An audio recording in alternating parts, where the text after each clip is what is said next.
Now at 5, a major development in a case that has baffled a community and the entire nation for more than 5 years. There's word of an arrest in the February 2017 killing of 2 teenage girls from Delphi.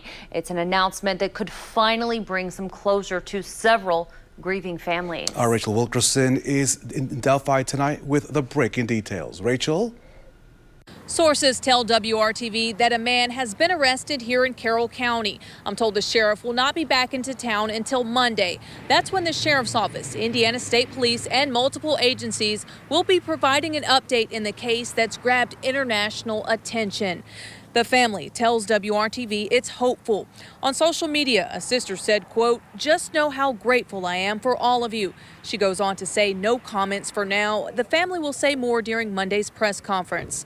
Families of 13-year-old Abby Williams and 14-year-old Libby German haven't given up.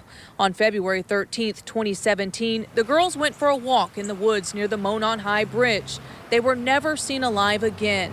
On Valentine's Day of 2017, their bodies were found less than a mile from where they were dropped off the day before.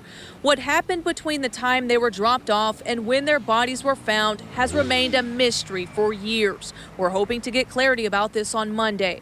Indiana State Police, the lead agency on the case, says more than 50,000 tips have been called in or emailed during the past 5 years. Detectives have interviewed hundreds of people as well. This case has captivated the world. And those close to home say the girls haven't been forgotten. We've never forgotten them. Everybody's going to keep them in their minds forever. The park will show that as it continues to grow. And we just hope when the case ends that, nobody will ever forget the 2. Indiana State Police say the case has never gone cold because investigators haven't given up. On Monday, the update will be at 10 a.m. and WRTV will be carrying this live for you at the Delphi United Methodist Church. Reporting in Delphi, I'm Rachel Wilkerson, WRTV. Rachel, thank you. And our team coverage continues as our WRTV Investigates team has been working the phones since the news broke today. I've been covering this story since day one, and the big question tonight and going into the weekend is what led to the arrest. Remember, this case has had a reward. These posters everywhere in Delphi, across the country, across the world, with a reward totaling more than $325,000. And until now, a lot of rumors, Nicole, but no arrests. So how was the family informed today? The families of Libby German and Abby Williams have been supportive of law enforcement since day one. The families adopted the slogan, "Today is the day to keep the hope alive and to also keep this case front and center." Sources tell me authorities shared the news of the arrest with the family about 2 days ago. Raphael, what do we know about the man in custody tonight? So many questions about who is this guy. The man had a court hearing today, my sources tell me. As Rachel mentioned, no information was made public about him or the hearing that was held today. I can tell you that the man is from Delphi, and since day one, investigators did believe that the person responsible for the deaths of these girls was local, from right there in the city of Delphi. So it appears that this guy was walking among his neighbors while wanted posters went up around the city of 3,000 and around the world. So how is it possible that this guy has just gone unnoticed for nearly 6 years now? That is the baffling thing. Remember, the guy seen walking on that bridge, of course, where the girls encountered, was dressed and looked like many of the guys, of course, that how we dress here in Indiana. So that made things somewhat confusing. Sources tell me the guy in custody does resemble the picture and sketch initially released by police. What made this case difficult is that people would randomly, right? They would post pictures of men with beards, men that would wear a blue coat, just pictures of men in general. That just generated a lot of speculation and generated a lot of bad tips, which meant police, every time someone called, had to go back to find out who is this guy and why are people talking about him. And so that made things even worse. And Raphael, I know over the last 5 years, you've done countless amounts of stories with this families. How have they expressed their sadness with you, but also found a way to honor the girls? These folks are strong. Yeah. They are the face of courage. They've come together as families.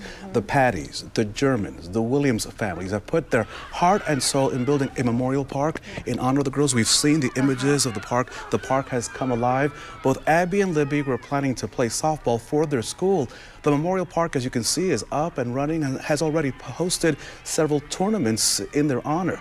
The park will also be a place for concerts and other artistic events. Every year, the family hosts a golf game to raise money to maintain the fields. I have a chance to work the 18th hole to help them raise the money. It is always a great time. We always have that fundraiser in August. We had it this year. Hundreds of people showed up and thousands were raised to maintain those fields. And another big case here in Indiana, the Delphi case, always brings to light what happened in Carroll County in Flora just months earlier, November 2016, in the town of Flora. Beautiful girls, right? The girls from Flora, we can't forget them. 3 months before the deaths there in Delphi, in Carroll County, 4 girls in the town of Flora were killed in an arson fire, as you may recall. And Flora is just north of Delphi. And everyone in Flora knows everyone in Delphi, 2 small communities where everyone knows each other. There has been no breakthrough in that case in Florida. In fact, the girl's mother, Galen Rose, has made multiple pleas for help in solving the deaths of her daughters. Before I came on the set, I spoke to Galen. She's living in California. She was surprised that there was an arrest in the case in Delphi, but she's now hoping that as the attention focuses again on Carroll County, that something will generate some interest in the Flora case. There's also a reward in that case. We'll keep you posted on both of these developing stories, of course, on WRTV.com. And we'll, of course, have live team coverage on Monday's news conference where we expect police to formally announce an arrest in the Delphi case. That's happening at 10 a.m., that news conference at Delphi United Methodist Church. We will bring you live, continuous coverage on air here on WRTV, streaming online at WRTV.com, and of course on all our social media pages, that all beginning at 10 a.m. on Monday.